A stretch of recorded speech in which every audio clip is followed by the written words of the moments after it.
Corona டயத்தில் எடப்பாடி வந்து எவ்வளவோ செஞ்சார். இதே எங்கள் எங்கள் ஊருக்காரன் திமுககாரங்க எடப்பாடியை பாராட்டினாங்க. இதுக்கு மேலே எப்படி தான் செய்ய முடியும் அப்படிங்கிற அளவுக்கு பாராட்டினாங்க இல்லையா? சரி, இப்போ அவர் தான் வருவாரா? வரணும்னு மக்கள் கொஞ்சம் விரும்புகிறாங்க. ரெண்டாவது அதே இதில் பாருங்கள், இப்போ திமுக கவர்மெண்ட் மாறிக்கிடுச்சு.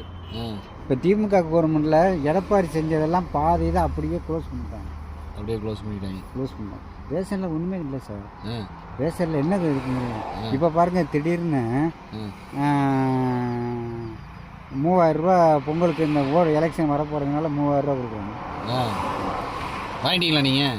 வாங்கிட்டு எங்கள் வீட்டில் வாங்கிட்டாங்க. உங்கள் வீட்டில் வாங்கிட்டாங்க. ஆனால் ஓட்டு வாங்கி திமுக தான் போடுவாங்களா? திமுகன்னு ஓட்டு எப்படி கரெக்டாக சொல்ல முடியும்? 3000 ரூபா ரேஷன் கார்டை கொடுத்தாங்க. நாங்கள் கொடுக்கலனாலும் கொடுக்காம அப்படியே பாக்கெட்டுக்கு போயிடும். எங்கிட்ட போகணுமோ அது அங்கிட்ட போயிடும். இல்லை, இப்போ திருப்பி இப்போ வரப்போகிறதுல எடப்பாடியார் தான் வருவாருங்கிறீங்களா? வருவார் வந்தால் நல்லா இருக்குங்க. வந்தால் நல்லா இருக்குன்னு என்னோட அபிப்பிராயம் சார். நல்லது. 98% வந்தால் நல்லது. ஏன்னா அப்புறம் நல்லா செஞ்சாருங்கிறதுக்கு சொல்ல வர்றாங்க. சொல்றீங்க. பேர் என்ன? என் பேர் நாச்சியப்பன். வாழ்த்துக்கள்.